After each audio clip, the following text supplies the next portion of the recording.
সময়টা অষ্টাদশ শতকের দ্বিতীয়ার্ধ। বর্ধমান শহর থেকে অনেকটা দূরে অজয় নদের তীরে অবস্থিত ছোট্ট একটা গ্রাম রঘুনাথপুর। গ্রামখানি ছোট, কিছু দূর দিয়ে চলে গেছে অজয় নদ। এই গ্রামেরই পুরোহিত রাধা মাধব ভট্টাচার্য চলেছিলেন অযোধ্যা গ্রামের জমিদার বাড়ির দিকে।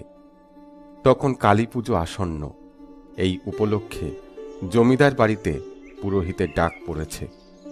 রঘুনাথপুর থেকে হাঁটা পথে জমিদার বাড়ি খুব কাছে নয়, মাঝে পড়ে আরও কয়েকটি গ্রাম। গ্রামগুলির মাঝ দিয়ে সরু পায়ে চলা কাঁচা রাস্তাটা চলে গেছে কখনো পুকুর পাড়, কখনো বাঁশঝাড়ের নিচ দিয়ে এঁকে বেঁকে। অযোধ্যার জমিদার বাড়ির অনেক দিনের পুরোহিত রাধা মাধব ভট্টাচার্য সেই ছোটবেলায় বাবার হাত ধরে এই বাড়িতে আসা যাওয়া শুরু হয়েছিল তার। বর্তমান জমিদার শিবশঙ্কর রায় আর তিনি প্রায় সমবয়সী। একসময় দুজনেই একসাথে জমিদার বাড়ির আনাচে কানাচে কত খেলাধুলা করেছেন। জমিদার বাবুকে তখন তিনি অনায়াসে শিব বলে ডাকতেন, আর সেও তাকে নিশ্চিন্তে রাধা বলে ডাকত। শিবের বাবাকেও তিনি দেখেছেন। তিনি ছিলেন একজন প্রতাপশালী ভূস্বামী, নাম ছিল দুর্গাশঙ্কর রায়। শোনা যায় রাজা চিত্রসেনের কাছ থেকে তারা এই অঞ্চলের জমিদারি পেয়েছিলেন। দুর্গাশঙ্করের বাবার আমল থেকেই এই অঞ্চলে একটা শক্তিশালী লেঠেল বাহিনী গড়ে উঠেছিল। এই বাহিনী প্রয়োজনে রাজা চিত্রসেনকে সাহায্য করত। হাঁটতে হাঁটতে ভট্টাচার্য মশায়ের মনে পড়ছিল সেই সব দিনগুলোর কথা। সেসব দিনের গল্প ছেলেবেলায় তিনি ঠাকুরদার মুখে অনেক শুনেছেন। বুড়োর কাজ ছিল নাতিকে পূজা আর্চা শেখানো আর বকবক করা। একসময় ইছাই ঘোষ এখানে যে গড় নির্মাণ করেছিলেন তার ধ্বংসাবশেষের উপর নতুন করে কেল্লা নির্মাণ করেন রাজা চিত্রসেন। ব্রিটিশের সাথে খাজনার পরিমাণ নিয়ে তার বিরাট দ্বন্দ্ব শুরু হয়। কামান, গাদা বন্দুক আর ক্ষেত্রী সৈন্যদের এনে এই গড়কে সুরক্ষিত করার চেষ্টা করেছিলেন তিনি। তাকে পাইক আর লেঠেল দিয়ে সাহায্য করত আশপাশের জমিদারেরা। কিন্তু আজ আর সেই দিন নেই। লেঠেলের দল এখন ছত্রভঙ্গ হয়ে গেছে।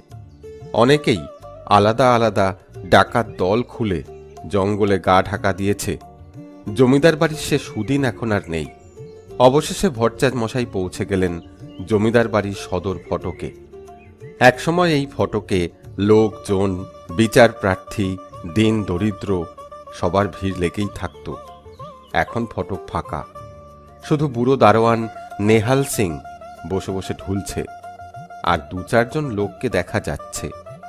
লেঠেল এখনো আছে, তবে আগের থেকে অনেক কম। সদর দিয়ে প্রবেশ করে একটু এগোলেই ডান হাতে এক কালী মন্দির। এই কালী মন্দির বহু পুরনো। দেওয়ালে পুরনো টেরাকোটার কাজ, মাথায় ত্রিশূল, ভিতরে রয়েছে সিদ্ধেশ্বরী কালী মায়ের মূর্তি। মন্দিরের পাশে বেশ কিছু জবা ফুলের গাছ। মন্দিরের দরজা খোলা। ভেতরে বসে জবা ফুলের মালা গাঁথছিল একটি কিশোরী মেয়ে। সে জমিদার বাবুর মেয়ে শ্যামা। ভট্টাচার্য মশাইয়ের পায়ের শব্দ শুনে পিছন ফিরে তাকালো সে। বলে উঠল, খুড়ো মশাই, ভালো আছেন তো? বাবা বৈঠকখানায় আপনার জন্য অপেক্ষা করছেন। ভট্টাচার্য মশাই স্মিত হেসে জমিদার বাড়ির দিকে এগিয়ে গেলেন। শ্যামা জমিদারের একমাত্র মেয়ে। অল্প বয়সেই মাকে হারিয়েছে। 16 কি 17 বছর বয়স। জমিদারের অতি প্রিয় এই কন্যাটিকে তিনি অল্প বয়স থেকেই শারীরিক কসরত, লাঠি খেলা এইসবও শিখিয়েছেন। ফলে শ্যামা বেশ চটপটে, দৌড়ঝাঁপে দক্ষ। আবার কালী মায়ের প্রতিও তার বেশ ভক্তি। প্রতিদিন মায়ের মন্দিরে তার আসা চাই এবং বাগানের গাছের জবা ফুল দিয়ে একটা মালা গেঁথে কালী মাকে পরানো চাই। অবশেষে ভট্টাচার্য মশাই জমিদার বাড়ির বৈঠকখানায় পৌঁছে গেলেন। বিশাল ফরাস পাতা ঘর, মাথার উপর বিলিতি ঝাড় লণ্ঠন ঝুলছে। পুরনো আমলের দেওয়াল ঘড়িটা শুধু অল্প অল্প আওয়াজ করছে। সাদা ফরাসের উপর তাকিয়ায় হেলান দিয়ে গড়গড়ার নলটা হাতে আধশোয়া হয়ে বসে আছেন জমিদার শিবশঙ্কর বাবু। গড়গড়ার নল থেকে অল্প অল্প ধোঁয়া বেরুচ্ছে, কিন্তু সেটা তিনি মুখে দিচ্ছেন না। তাকে বেশ চিন্তিত দেখাচ্ছে। এমন সময় ভট্টাচার্য মশাই গিয়ে ঘরে প্রবেশ করলেন। তাকে দেখেই একটু সোজা হয়ে বসলেন তিনি। বলে উঠলেন, এসো ভট্টাচার্য, এসো, বসো। পুরোহিত মশাই বসলেন। তারপর বললেন, কি ব্যাপার? খুব চিন্তিত মনে হচ্ছে আপনাকে। কোনো সমস্যা হয়েছে? তা একটু, তুমি তো জানো ভট্টাচার্য, আমার শ্যামামা এখন বড় হয়েছে। আজ বাদে কাল তোর বিবাহের ব্যবস্থা করতে হবে। আর কতদিন আটকে রাখবো? ভট্টাচার্য মশাই বললেন, সে তো খুব ভালো কথা, এতে চিন্তার কি আছে? না না, চিন্তা সেজন্য নয়। তাই কালী পুজোর আগে মেয়েটা একবার ওর মাসির কাছে যেতে চাইছে। কিন্তু ভট্টাচার্য মশাই একটু ব্যস্ত হয়ে বললেন, কিন্তু কি? আমি খবর পেয়েছি ওই 7 কাটার জঙ্গলে কিছু ডাকাতের দল আসা যাওয়া করছে। দিবাকর খবর এনেছে। ওদের মতলব ভালো নয়, আর সম্ভবত ওদের নজর আমার জমিদার বাড়ির দিকেই আছে। তাই এই অবস্থায় মেয়েটাকে বসুধায় ওর মাসির বাড়িতে পাঠাবো কিভাবে? বসুধা গ্রামটা তো ওই 7 কাটার বনের কাছ দিয়েই গেছে, তা তো জানো। যদি কোনো সমস্যা হয়, অথচ পুজো শেষ হয়ে গেল, শ্যামা ওর মাসির বাড়িতে যাওয়ার জন্য ব্যস্ত হয়ে গেছে। এই অবস্থায় কি যে করি? ভট্টাচার্য মশাই বললেন, এতে চিন্তার কি আছে? পালকি করে যাবে, ওই লেঠেল সর্দার লোচন থাকবে। তা বেলাবেলি রওনা হয়ে গেলেই হবে। তুমি হয়তো ঠিকই বলেছ। তো দেখো দেখি কবে যাত্রার ভালো দিন আছে। সে এক্ষুনি দেখে দিচ্ছি। আজই দেখতে আর কতক্ষণ লাগবে? এই তো ত্রয়োদশী গতে, ওই চতুর্দশী লাগছে বেলা 12টায়। ওই হলো ওই উপযুক্ত সময়। জমিদার বাবু একটু ভেবে বললেন, ঠিক আছে, হয়তো মা সিদ্ধেশ্বরীরও তাই ইচ্ছে। এখন দেখি আমার শ্যামা মায়ের কি মত। জমিদার বাবু এরপর কালী পুজোর আয়োজনের বিষয়ে ব্যস্ত হয়ে গেলেন।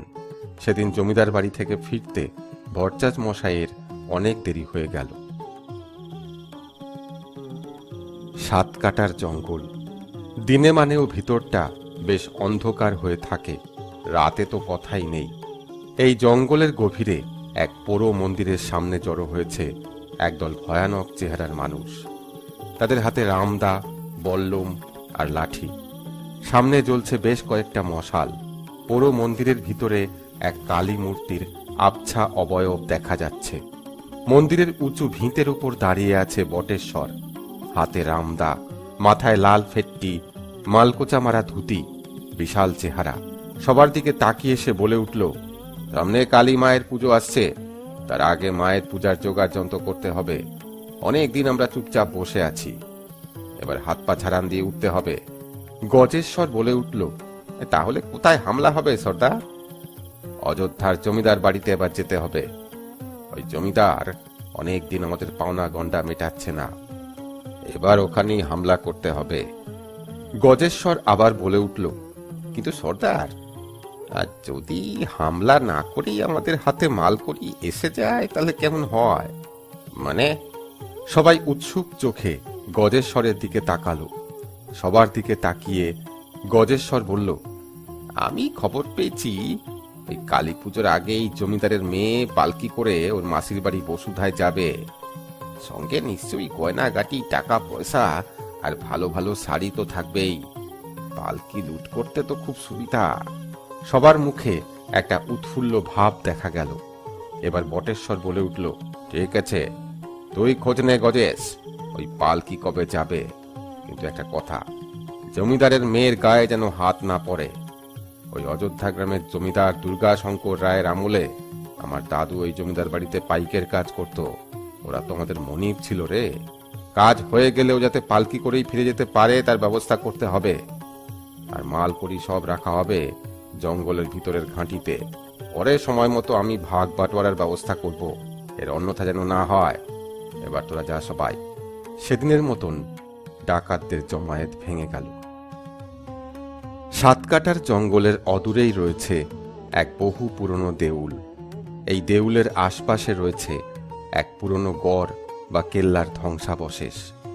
একে ঘিরে রয়েছে এক বিশাল অরণ্য, লোকমুখে যার নাম জঙ্গলগড়। একসময় এখানেই রাজা চিত্রসেন তার কেল্লা গড়ে তুলেছিলেন। ইংরেজদের সাথে খাজনা নিয়ে তার ভীষণ বিরোধ বেঁধেছিল। আশপাশের অনেক গ্রামের দুর্ধর্ষ মানুষদের নিয়ে তিনি গড়ে তুলেছিলেন এক লড়াকু বাহিনী। কিন্তু আজ আর কিছুই নেই। চিত্রসেনের ভূস্বামীরা নিজেদের মধ্যে বিরোধ করতেই ব্যস্ত। বাহিনীর কিছু কিছু মানুষ চাষবাসে মন দিয়েছে, আর কিছু দুর্ধর্ষ লোক জঙ্গলে আশ্রয় নিয়ে ডাকাতি শুরু করেছে।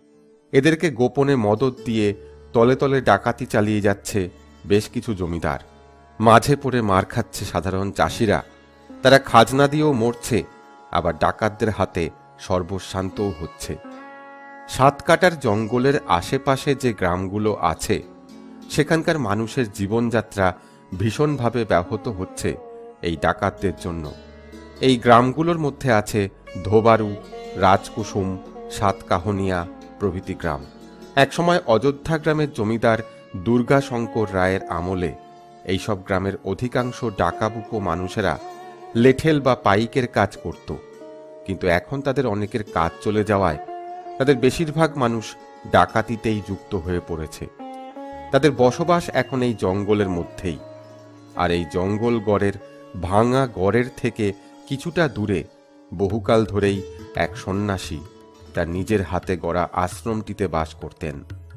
লোকমুখে আশ্রমটির নাম মহর্ষি আশ্রম। আশ্রমটি যেন এই জঙ্গলের মধ্যে একটি তপবনের মতন। মাঝে মাঝে এখানে তীর্থযাত্রীর দল কিছুদিন কাটিয়ে যায়। সন্ন্যাসী সারাদিন তার কাজকর্ম, সাধন ভজন এসব নিয়েই ব্যস্ত থাকেন। এই বিপদ সংকুল জঙ্গলের মধ্যে হারিয়ে যাওয়া হতভাগা ব্যক্তিরা মাঝে মাঝেই তার আশ্রমে এসে আশ্রয় পায়। আশপাশের গ্রামের মানুষজন সন্ন্যাসীকে মাঝে মাঝেই ফলমূল দান করে যেত। সন্ন্যাসী কিন্তু কখনো কোনো মানুষকে কোনো উপদেশ দিতেন না, শুধু বলতেন, অন্তর থেকে যা ভালো মনে হয় তাই করো, সত্যের পথে চলো। ক্ষুধার্ত তৃষ্ণার্ত পথিকেরা এসে কখনো তার আশ্রম থেকে আশ্রয় ও খাদ্য না পেয়ে ফিরত না। কিন্তু লোকমুখে এও শোনা যায় যে মাঝে মাঝে গভীর রাতে ডাকাতের দলকে এই আশ্রমের দিকে যেতে দেখা যায়। তবে এই নিয়ে সবাই বিশেষ মাথা ঘামায় না। সেদিন গভীর রাত, মহর্ষি তার আশ্রমের কুটিরের মধ্যে শয়ন করে আছেন। হঠাৎ যেন তিনি স্বপ্নের মধ্যে দেখতে পেলেন এক ষোড়শবর্ষীয়া কন্যা তার আশ্রমে এসে উপস্থিত হয়েছে। মহর্ষি যেন শুনতে পেলেন সেই কন্যার নাম শ্যামা। তিনি আরও দেখলেন সেই কন্যার চাপা ফুলের মতন বর্ণ, পরনে রক্তাম্বর শাড়ি, ঘোর কৃষ্ণবর্ণ কেশরাশি হাওয়ায় উড়ছে, হাতে খোলা তলোয়ার, আর তার পিছনে শাড়ি দিয়ে দাঁড়িয়ে আছে লেঠেল ও পাইকদের একটি বাহিনী। হঠাৎ মহর্ষির ঘুম ভেঙে গেল। তিনি কুটির থেকে বেরিয়ে এলেন। বাইরে ভাঙা ভাঙা চাঁদের আলোয় রহস্যময় বনভূমি নিশ্চুপ। বন্য জন্তু, জানোয়ার আর রাতচরা পাখিরাও যেন ঘুমিয়ে পড়েছে। হঠাৎ সামনের খোলা সরু পথে যেন এক ছায়া মূর্তির উদয় হল। মহর্ষি যেন একটু চমকে উঠলেন। পরক্ষণেই আশ্বস্ত হয়ে বললেন, কে? শিবরাজন। দূর থেকে উত্তর এলো, হ্যাঁ গুরুজি। আগন্তুক নিকটে এসে জিজ্ঞেস করল, আপনি এখনো জেগে আছেন? হ্যাঁ, একটা স্বপ্ন দেখে বড় বিচলিত হয়ে পড়েছি। এসো ভিতরে। আগন্তুক মহর্ষির কুটিরে প্রবেশ করল। মহর্ষি ম্রিয়মান প্রদীপটাকে একটু উস্কে দিলেন।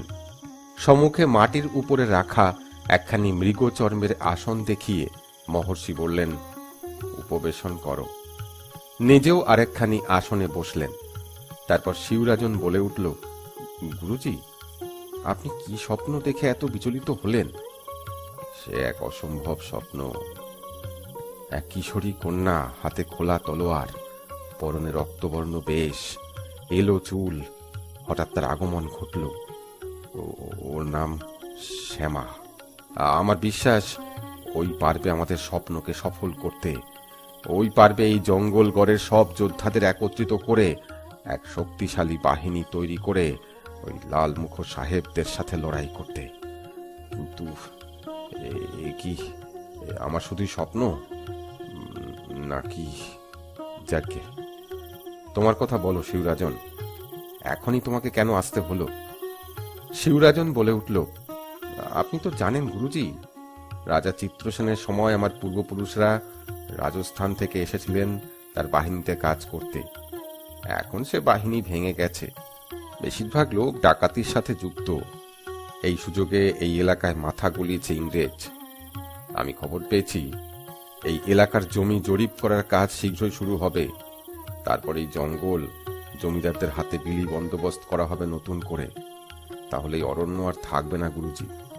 আমরা কি করব? সবাইকে একসাথে করবে কে? আপনার কি মনে হয় আপনার স্বপ্ন সফল হবে? শ্যামা আসবে? কিন্তু কে এই শ্যামা? মহর্ষি চিন্তামগ্নভাবে বলে উঠলেন, সে তো মা সিদ্ধেশ্বরী জানেন শিবরাজন। আমার তো মনে হয় এই স্বপ্ন সত্যি হবেই।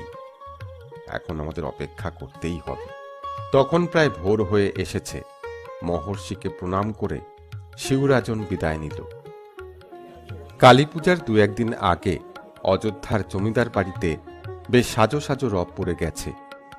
একদিকে কালী পূজার উদ্যোগ আয়োজন চলছে, আর একদিকে জমিদার বাবুর মেয়ে শ্যামা যাচ্ছে তার মাসির বাড়ি বসুধায়। বসুধার জমিদার বাড়িতেও ধুমধাম সহকারে কালী পূজা হয়। শ্যামা ঠিক করেছে এবারের কালী পূজা বসুধায় তার মাসিমাতার গৃহেই কাটাবে। শিবশঙ্কর বাবু তার এই মাতৃহীনা একমাত্র মেয়ের কোনো ইচ্ছেতেই বাধা দেন না। তাই মেয়ের ইচ্ছে হওয়া মাত্র তিনি পালকি এবং লোকজনের আয়োজন করে দিলেন। ঠিক ছিল সকাল সকালেই পালকি রওনা দেবে, কিন্তু সকাল থেকেই হঠাৎ এক পশলা বৃষ্টি হওয়াতে যাত্রার আয়োজন পিছিয়ে গেল। পালকি বেহারারা আর লেঠেল সর্দার লোচন আর কয়েকজন লেঠেলকে নিয়ে শ্যামার পালকি যখন যাত্রা করল তখন দুপুর গড়িয়ে গেছে। বৃষ্টি হওয়াতে বেশ শীত শীত ভাব দেখা দিয়েছে। এমনিতেই এ সময় তাড়াতাড়ি সূর্য অস্ত যায়, তার উপর এবছর ঠান্ডাও বেশ আগে আগেই পড়েছে। পালকির মধ্যে মোটা কম্বলখানা গায়ে জড়িয়ে বসেছিল শ্যামা। বেহারাদের একটানা হুম হুম শব্দ আর পালকির দোলানিতে একটু যেন তন্দ্রাচ্ছন্ন হয়ে পড়েছিল সে। হঠাৎ বাইরে থেকে লোচন সর্দারের গলার আওয়াজে তার তন্দ্রা ভেঙে গেল। লোচন চেঁচিয়ে তার লোকজনদের আরো তাড়াতাড়ি চলতে বলছিল। আরে বেটারা, সবাই পা চালিয়ে চল, বেলা যে ফুরিয়ে এলো। হ্যাঁ, বসুধা যেতে কি রাত কাবার করবি নাকি? সামনে যে 7 কাটার জঙ্গল আসছে সে খেয়াল আছে? এই লেঠেলরা, তোরা সব পালকির চারপাশ ঘিরে চল। লোচনের এই কথায় শ্যামা একটু উদ্বিগ্ন হয়ে পালকির দরজাটা একটু সরিয়ে বাইরে দেখতে লাগলো।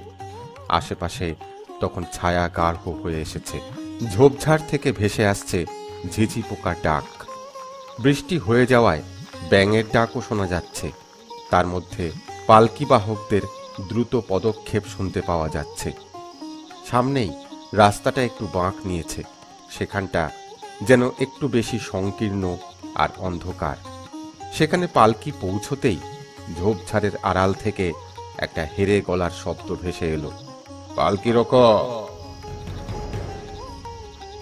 সহসা চমকে উঠল শ্যামা। লোচন সর্দারও চেঁচিয়ে উঠল, এই হুঁশিয়ার, এই জমিদারের পালকি, এদিকে কেউ আসবি না। তুই কে? এবার আড়াল থেকে গলাটা আবার শোনা গেল, পালকি রোক! লোচন বলে উঠল, চেষ্টা করে দেখ, গর্দানে মাথা থাকবে না। সহসা দুপাশে ঝোপঝাড়ের আড়াল থেকে লাঠি আর তলোয়ার হাতে বেশ কিছু বিকট চেহারার লোক এসে পালকি ঘিরে দাঁড়ালো। তাদের আসতে দেখেই লেঠেলদের মধ্যে বেশ কিছু লোক লাঠি ফেলে দ্রুত চম্পট দিল। বুড়ো লোচন আর পালকি বাহকেরা আর দু একজন খুব অনুগত লেঠেল শুধু পালকির পাশে দাঁড়িয়ে রইল। সেই বিকট চেহারার লোকদের মধ্যে পালোয়ান গোছের একজন এগিয়ে এসে সামনে দাঁড়ালো। মাথায় লাল ফেট্টি, কপালে বড় সিঁদুরের ফোঁটা, কোমরে গামছা, পরনে মালপোচা দেওয়া ধুতি, হাতে মস্ত তলোয়ার। সে লোচনকে বলে উঠল, গর্দানে মাথা থাকবে না বলছিলি না? কে মাথা নেবে, তুই নাকি? জানিস আমার নাম? পাশ থেকে তার এক অনুচর বলে উঠল, বটা ডাকাতের নাম শুনিছ কখনো? যার ভয়ে এই সাত কাটার জঙ্গলের সব গায়ের মানুষ ডরায়। এই হলো ডাকাত বটেশ্বর। একটু কাঁপা গলায় লোচন বলে উঠল, তোরা কি চাস? আমাদের কাছে খবর আছে এই পালকিতে অযোধ্যার জমিদারের মেয়ে যাচ্ছে। আমরা শুধু তার গয়নাগাটি আর টাকা পয়সা যা যা আছে তা চাই, তারপর তোমরা যেতে পারবে। লোচন আবার চেঁচিয়ে উঠল, এই খবরদার, এক পা এগুস নে। জমিদার বাবুর কাছে খবর গেলে তোরা কেউ রেহাই পাবি নে। আরে যা যা, তোর ওই জমিদারকে আমি ডরাই নে। আমার নাম বটেশ্বর, সরে যা, নয়তো। অতই যখন সাহস, তখন লালমুখ ইংরেজদের তাড়াও না কেন? আচমকা পালকির দিক থেকে দৃপ্ত নারী কণ্ঠে কথাগুলি শোনা গেল। কেউ খেয়াল করেনি শ্যামা কখন পালকি থেকে বেরিয়ে একটা লম্বা লাঠি হাতে লোচনের পাশে দাঁড়িয়েছে। এ কি মা, তুমি কেন বাইরে এলে? ভিতরে বসো গে। দাঁড়াও লোচন খুড়ো, আমাকে কথা বলতে দাও। শোনো তোমরা, আমি জমিদার দুর্গাশঙ্কর রায়ের নাতনি, শিবশঙ্কর রায়ের কন্যা শ্যামা। আমি বলছি, প্রয়োজনে আমার বাবা তোমাদের সাহায্য করবেন। তোমরা পথ ছাড়ো, আমাদের যেতে দাও। বটা চেঁচিয়ে বলে উঠল, সেটি হচ্ছে না। আগে টাকা করি যা আছে দাও, তারপর ছাড়ান। তাহলে পথ ছাড়বে না? বললাম যে আগে টাকা। তাহলে এই নাও। বলেই শ্যামা তার হাতের লাঠির এক ঘা দিল বটার কবজিতে। হাত চেপে বসে পড়ল বটা, খসে পড়ল তার হাতের তলোয়ার। সঙ্গে সঙ্গে ডাকাতের দল হুঙ্কার দিয়ে ছুটে এলো। চকিতে বটার হাতের তলোয়ার তুলে নিল শ্যামা। কিন্তু ডাকাতদের এই মারমুখী চেহারা দেখে পালকি বাহক এবং অবশিষ্ট লেঠেলরা যে যেখানে পারলে চম্পট দিল। বেগতিক দেখে শ্যামাও জঙ্গলের পথে ছুট লাগালো। একমাত্র বুড়ো লোচন সেই অন্ধকার জঙ্গলের মধ্যে দাঁড়িয়ে হাহাকার করতে লাগলো।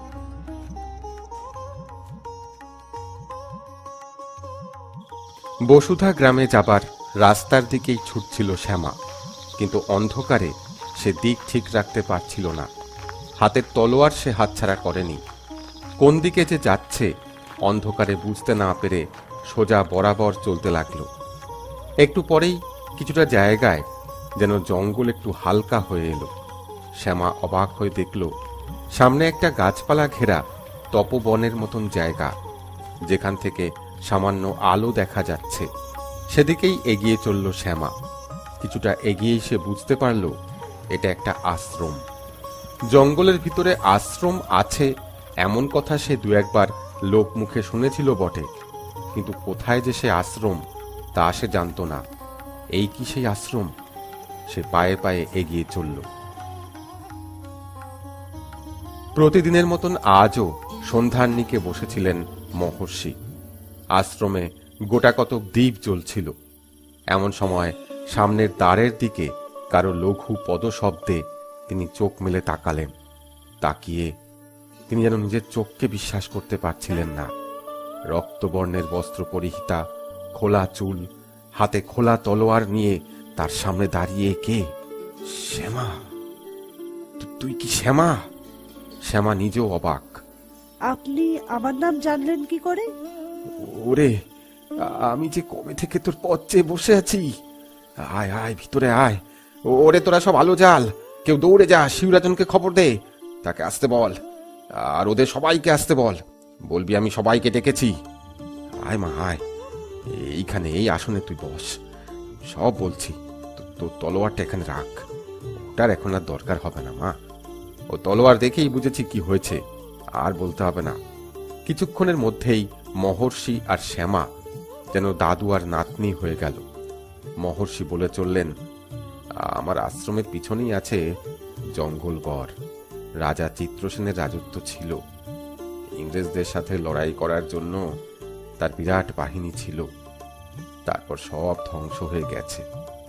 বাহিনীর বেশিরভাগ লোকজন এখন ওইসব ডাকাতি করছে। নিজেদের সাথে নিজেরাই লড়াই করে মরছে রে। এদের সবাইকে একজোট করে একটা বড় রাজ্য আবার বানানো, আর রাজা চিত্রসেনের ঋত গৌরব ফিরিয়ে আনাই আমার লোক।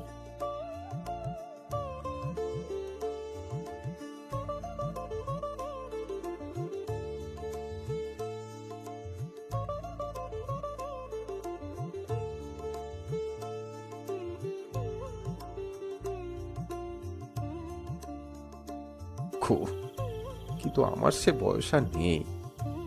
এখন এমন একজনকে দরকার যে সবাইকে এক করে নেতৃত্ব দিতে পারবে, আর সে হলো তুই, আমার শ্যামা মা।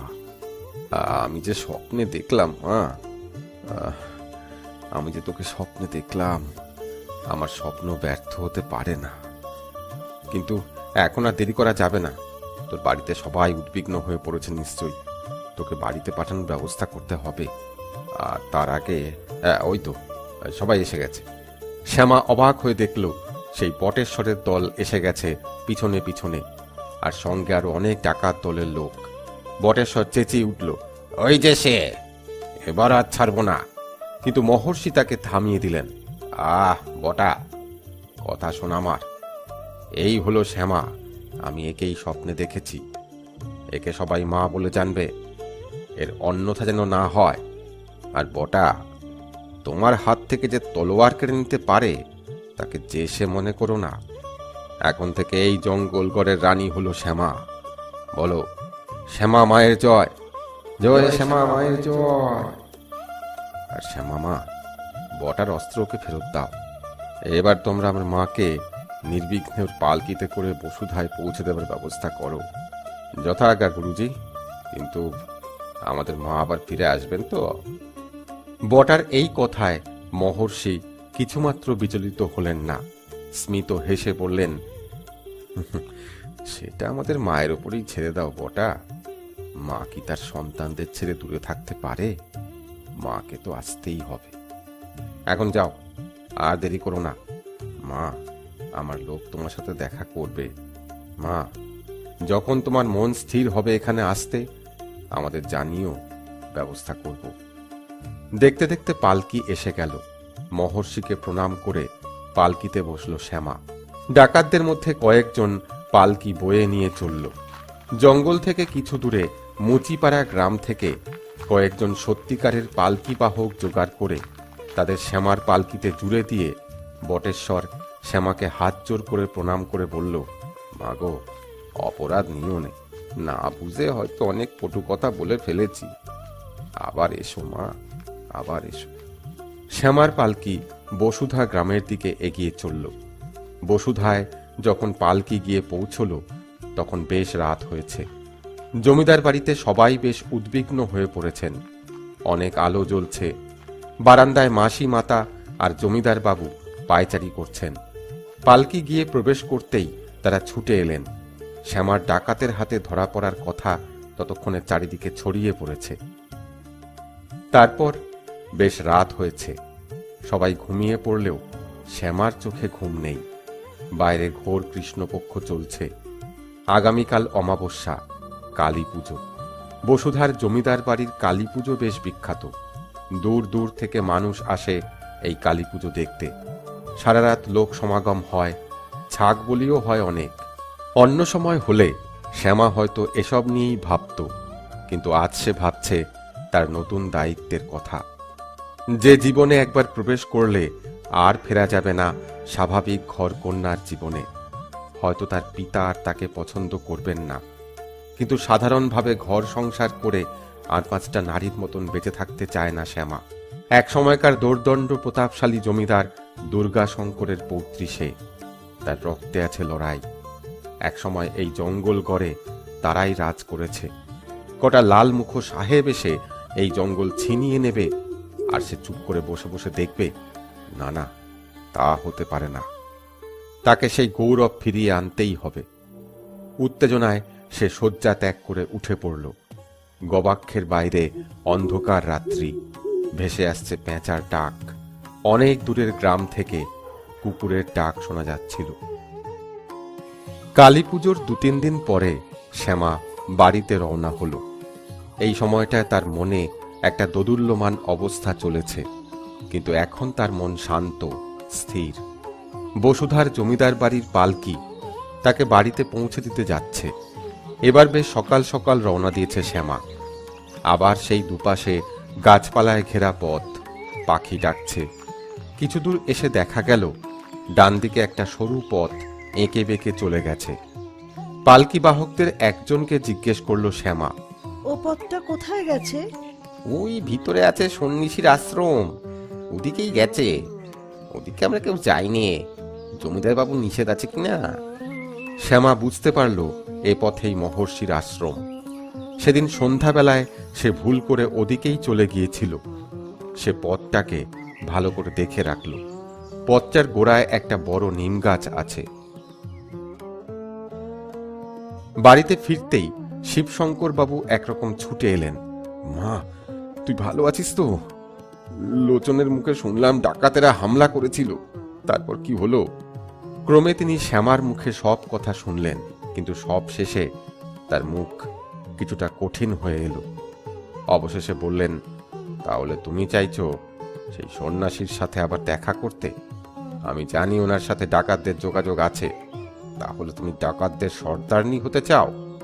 লোকে তোমায় ডাকাত রানী বলবে, আমার বদনাম হবে।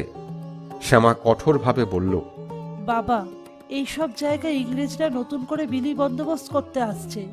এই জায়গা এক সময় রাজা চিত্রসেনের দখলে ছিল। আমরা ছিলাম তার যোদ্ধা। আমাদের কি উচিত নয় এই জায়গা রক্ষা করা? মা, তুমি বুঝতে পারছো না, চিত্রসেনের যুগ চলে গেছে, এখন ব্রিটিশের যুগ। ওদের ঠেকানো যাবে না।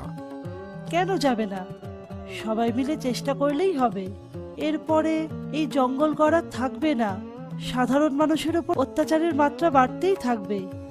সাধারণ মানুষের কথা তোমার না ভাবলেও চলবে। তা হয় না বাবা। ওরা আমাকে মা বলে জ্ঞান করেন। আমাকে ওদের কাছে যেতেই হবে, ওদের একজোট করতে হবে।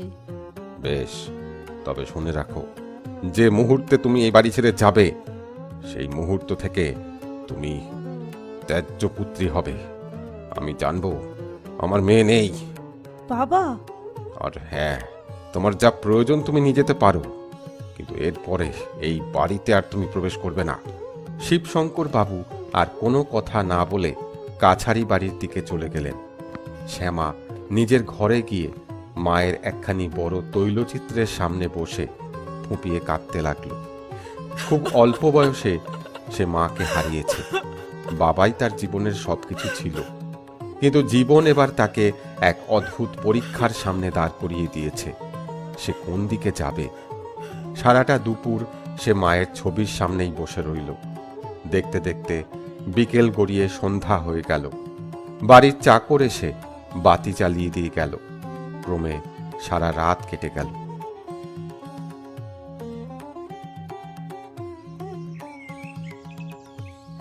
পরদিন সকালে শ্যামা মনস্থির করে উঠে পড়ল। তার কিছু কাপড় চোপড় গুছিয়ে নিল। সে যে লাঠি দিয়ে সে লাঠি খেলা শিখেছিল সেটা নিল। তারপর আস্তাবলের দিকে চলল। আস্তাবলে একসময় অনেক ঘোড়া ছিল, এখন আর সেদিন নেই।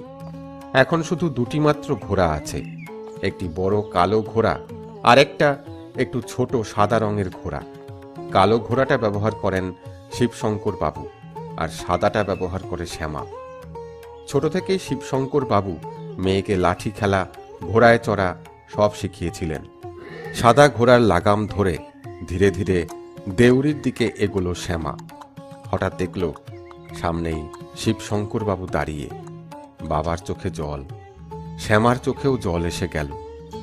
কিছুক্ষণ চুপ করে দাঁড়িয়ে শিবশঙ্কর বাবু বলে উঠলেন, মা, আমি তোর কোনো কাজে কখনো বাধা দিইনি, কিন্তু আমাকেও সমাজ মেনে চলতে হয়।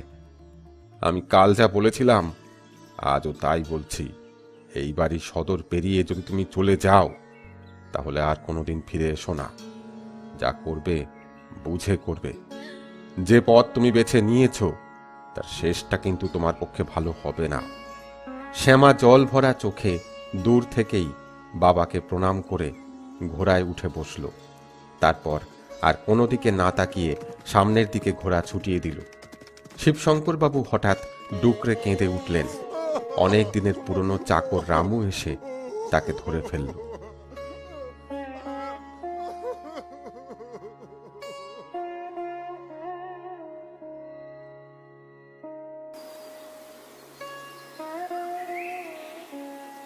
বনের পথ ধরে ঘোড়ায় চেপে এগোতে বেশ লাগছিল শ্যামার।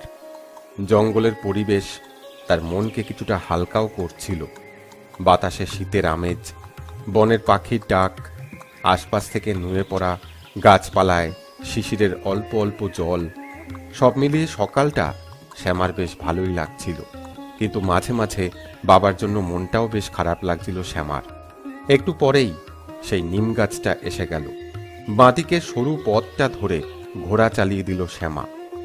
কিন্তু কিছুটা গিয়ে পথটা একেবারে সংকীর্ণ হয়ে গেছে। খুব কষ্ট করেই ঘোড়া নিয়ে চলতে হচ্ছিল তাকে। গাছপালার ডালপালা এসে চোখে মুখে লাগছিল। সেদিন সন্ধ্যায় যে পথটা ধরে সে প্রাণপণে ছুটেছিল, আজ সেই পথটাকেই ভালো করে দেখতে দেখতে এগুলো সে। এখানে গাছপালা অনেক ঘন, একটু ভুল করলেই জঙ্গলে হারিয়ে যাওয়ার সম্ভাবনা আছে। পথের চিহ্ন এখানে একেবারেই নেই। সে ঠিক পথে যাচ্ছে তো? এমন সময় সামনের জঙ্গলের ভেতর থেকে যেন কিছু মানুষের গলার আওয়াজ পাওয়া গেল। সেই শব্দ লক্ষ্য করেই এগিয়ে চলল শ্যামা। এত মানুষের শব্দ এখানে আসছে কোত্থেকে? কিছুটা যেতেই জঙ্গলটা যেন হঠাৎ করে ফাঁকা হয়ে গেল। ওই তো সে তপবন। সামনের ফাঁকা মাঠটায় বেশ কিছু মানুষ দাঁড়িয়ে আছে, কিন্তু তাদের দেখে তো ডাকাত বলে মনে হচ্ছে না, বরং গরিব খেটে খাওয়া মানুষ বলেই মনে হচ্ছে বেশি। সেই মানুষগুলো অবাক হয়ে শ্যামাকেই দেখছিল। এই জঙ্গলে ঘোড়ায় চড়ে যে একটা মেয়ে আসতে পারে তা তাদের কল্পনাতেও আসছিল না। শ্যামা ঘোড়া নিয়ে কোনো দিকে না তাকিয়ে একেবারে তপবনের ভেতরে গিয়ে ঢুকল। সামনেই সেই মহর্ষির আশ্রম। কি যেন একটা পুজো হচ্ছিল সেখানে। মহর্ষি কালী মায়ের মন্দিরের সামনেই ধ্যানে বসেছিলেন। ঘোড়ার শব্দে তিনি চোখ মেলে তাকালেন। তার সুন্দর মুখে অসম্ভব সুন্দর হাসি ফুটে উঠল। এসো মা, আমি তোমার কথাই ভাবছিলাম। ঘর ছেড়ে আসতে খুব কষ্ট হয়েছে না? কিন্তু তুমি আজকে খুব ভালো দিনে এসেছো। আজ আমার আশ্রমে নরনারায়ণের সেবা। ওই যে বাইরে যাদের দেখতে পাচ্ছ না, ওদের সবাইকে আজ আমি এখানে নিমন্ত্রণ করেছি। ওদের অনেক অভাব, অনেক দুঃখ। আজ তোমার হাত দিয়ে আমি ওদের কিছু দান করব। ওরা এসেছে আশপাশের গ্রামগুলো থেকে। জমিদারের অত্যাচার, নায়েবের অত্যাচার, মহাজনের আর ডাকাতের অত্যাচার, এসব সারা জীবন ধরে ওদের সহ্য করতে হয়। সারা বছর ওদের পেট ভরে খাবার জোটে না মা। ছেলেমেয়েরা না খেয়ে থাকে, আর ওরা কষ্টের ফসল জমিদারের হাতে তুলে দেয়, মহাজনের হাতে তুলে দেয়। তাই বছরে এমন দু একদিন আমি ওদের কিছু দান করি। পরে তুমি সব জানতে পারবে। চলো আগে দান উৎসব সেরে আসি। মহর্ষি শ্যামাকে নিয়ে আশ্রমের বাইরে এলেন। সেখানে একটা উঁচু বেদি করা ছিল। সেই বেদির একপাশে দান সামগ্রী জড়ো করা হয়েছে। একজন ভীষণ শক্তিমান পুরুষ সেখানে দাঁড়িয়ে, পরনে যোদ্ধার পোশাক। সে শিবরাজন। শ্যামাকে নিয়ে মহর্ষি সেখানে যেতেই সমবেত নারী পুরুষগণ হাত জোর করে উঠে দাঁড়ালো। মহর্ষি বলে উঠলেন, এই হলো আমাদের আশ্রমের নতুন মা। একে হয়তো তোমরা অনেকেই চেনো জমিদার কন্যা শ্যামা নামে, কিন্তু সেটা ওর আগের পরিচয়। ওকে আমি স্বপ্নে দেখেছি। ওই এখন থেকে আমাদের শ্যামা মা। ও সাক্ষাৎ কালী মায়ের অংশ। যখন আমি থাকবো না, তখন এই আশ্রমের সব দায়িত্ব নেবে আমাদের এই শ্যামা মা। এখন তোমরা একে একে এসে শ্যামা মায়ের কাছ থেকে দান সামগ্রী গ্রহণ করো।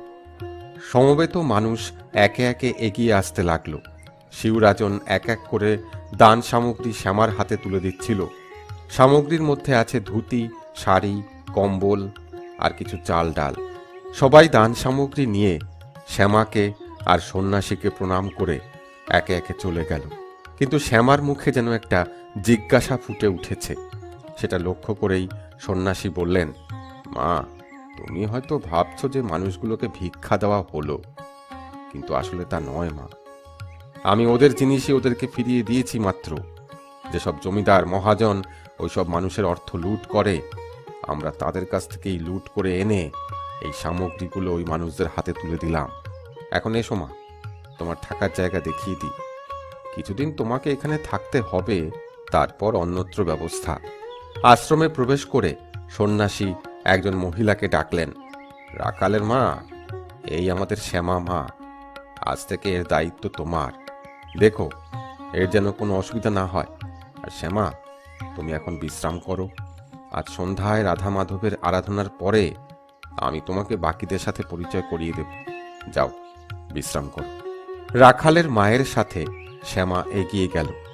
নিতান্ত সাধাসিধে ধরনের কয়েকটা বেড়ার ঘর, উপরে খড়ের চাল, মাটির দাওয়া গোবর জলে নিকানো। পাশে একটা ফুলের আর সবজির বাগান। ফুলের বাগানে জবা, টগর আর কিছু শিউলি ফুলের গাছ। সবজির বাগানে আছে পেঁপে, লাউ, কুমড়ো, শিম আর লঙ্কার গাছ। এছাড়াও আছে একটা ভেষজ গাছের বাগান। তুলসী, বাসক, থানকুনি, কালমেঘ আরও অনেক রকমের ভেষজ গাছপালা রয়েছে সেখানে। দূরে আছে একটা কলা বাগান। বড় গাছের মধ্যে আছে আম, কাঁঠাল, লেবু, নিম আর কিছু আমলকি গাছ। কয়েকটা গরু বাছুরও আছে আশ্রমে। শ্যামাকে সব ঘুরিয়ে দেখাচ্ছিল রাখালের মা। একটু দূরে একটা ছোট পুকুরও আছে, সেখান থেকে মাছও পাওয়া যায়। দুপুরের দিকে খাওয়া দাওয়া সেরে বিশ্রাম নিচ্ছিল শ্যামা। আশপাশ থেকে ভেসে আসা পাখির ডাক আর দুপুরের ঠান্ডা নির্জনতায় তার চোখ ঘুমে জড়িয়ে এলো। ঘুম ভাঙল একেবারে বেলা শেষে। রাখালের মার ডাকে, মা, এবার যে উঠতে হবে, একটু পরে সন্ধ্যারতি শুরু হবে, সেখানে তোমায় থাকতে হবে। গুরুজি মন্দিরে চলে গেছেন। তখন সন্ধ্যা ঘনিয়ে এসেছে। আশ্রমে বাতি জ্বলে উঠেছে। মন্দির থেকে আরতির শব্দ শোনা যাচ্ছে। অন্ধকার নামতেই ঠান্ডাও বেড়েছে। শ্যামা একটা পশমের চাদর জড়িয়ে নিল গায়ে। তারপর মন্দিরের দিকে এগিয়ে চলল, সঙ্গে রাখালের মা। মন্দিরের সামনের চাতালে অনেক লোক বসে আছে। গুরুজি আরতি করছেন। এটা রাধা মাধবের মন্দির। নিত্য পূজা আর আরতি হয়। অদূরে রয়েছে একটা কালী মন্দির, সেখানে অমাবস্যায় পুজো হয়। আরতি শেষ হতেই কিছু অতিথি উঠে চলে গেল। অল্প কয়েকজন থেকে গেল মাত্র। গুরুজি এবার তাদের সাথে শ্যামার পরিচয় করিয়ে দিলেন। মা, এরাই তোমার দলের সেনানী। এরা সবাই এখন ডাকাতি করে। নিজেদের মধ্যে বিবাদে সবাই ছন্ন ছাড়া। এই যে এ হলো চেতন, এই গজেশ, আর একে তুমি চেনো মা, এ হলো বটেশ্বর। আরো কয়েকজন আছে, আজকে আসেনি, পরে তুমি চিনে নেবে। এদের সবাইকে নিয়ে একটা বড় সেনাদল তৈরির কাজ তোমায় করতে হবে মা। শ্যামা একটু চুপ করে রইল, তারপর বলল, কিন্তু আমি কি পারবো? কেন পারবে না মা? আমি জানি তুমি মা কালীর অংশ। আমার দেখা স্বপ্ন ব্যর্থ হয় না।